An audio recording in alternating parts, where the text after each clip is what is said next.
Assalamualaikum warahmatullahi wabarakatuh. Perkenalkan, nama saya Siva Puspitasari dari Prodi Studi Agama kelas 3B. Jadi hari ini saya akan menjelaskan tentang logika proposisi. Yang pertama, saya akan menjelaskan tentang pengertian dari logika proposisi. Nah, proposisi ini berasal dari bahasa Latin yaitu proposition, yang berarti pokok, tema, atau menampilkan. Selain itu, proposisi juga didefinisikan sebagai anggapan tentang sesuatu, perumusan masalah dalam silogisme pangkal pertama atau mayor. Nah, proposisi menurut istilah juga adalah kalimat yang mempunyai arti penuh dan utuh. Proposisi juga seringkali disebut dengan suatu putusan. Nah, sebagai suatu putusan dari setiap pertanyaan yang diungkapkan secara lisan maupun tulisan. Proposisi juga adalah pernyataan dalam bentuk kalimat yang dapat dinilai benar dan salahnya. Nah, dalam logika itu dikenal dengan dua macam proposisi menurut sumbernya, yaitu proposisi analitik dan proposisi sintetik. Apa sih proposisi analitik? Nah, proposisi analitik itu adalah proposisi yang predikatnya itu mempunyai pengertian yang sudah terkandung pada subjeknya. Kayak contoh, mangga adalah buahan.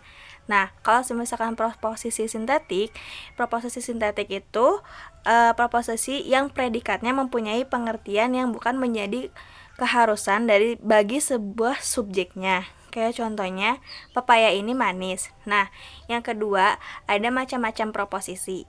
Macam-macam proposisi juga ada banyak. Yang pertama itu berdasarkan sumber. Nah, kalau yang berdasarkan sumber tadi ada yang namanya proposisi analitik sama proposisi sintetik. Nah, proposisi analitik kan yang sudah tadi. Nah, ada juga unsur-unsur logika proposisi. Yang pertama itu ada term atau subjek. Biasanya itu tuh pakai simbol S. Nah, kalau misalkan yang kedua itu ada term predikat yang pakai simbol P dan kopula yang pakai simbol K, dan yang terakhir itu ada kuantor atau pembilang yang simbolnya itu pakai Q. Dan ada jenis-jenis proposisi. Nah, proposisi itu ada banyak jenisnya. Yang pertama itu ada proposisi berdasarkan bentuk. Proposisi berdasarkan bentuk itu, proposisi ini dapat dibedakan lagi menjadi dua, yaitu majemuk dan tunggal. Nah, kalau proposisi tunggal itu adalah proposisi yang mengandung hanya satu pendapat dan satu subjek. Contohnya kayak adik-adik bermain. Kalau misalkan proposisi majemuk adalah proposisi yang terdiri dari lebih dari satu predikatnya, tapi hanya menangkap suatu subjek. Contohnya, Diana mengerjakan tugas matematika dan mendengarkan musik. Nah, yang kedua itu ada proposisi berdasarkan hubungan subjek dan predikat. Nah, kalau hubungan subjek dan predikat ini dapat dibagi menjadi 3 kategorik, hipotetik dan disjuktif.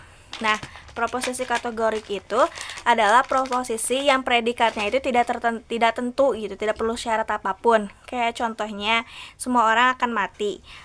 Dan terus ada hipotetik. Nah, hipotetik itu adalah hubungan antara subjek dan predikatnya itu membutuhkan syarat tertentu. Kayak contohnya, jika Dina tidak bangun, Dina akan terlambat sekolah.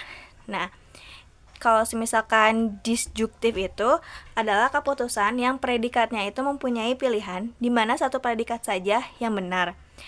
Terus yang ketiga itu ada keputusan berdasarkan kualitasnya. Nah, keputusan ini tuh dibagi lagi menjadi dua, yaitu afirmatif sama negatif. Nah, yang keempat itu ada proposisi berdasarkan kuantitasnya.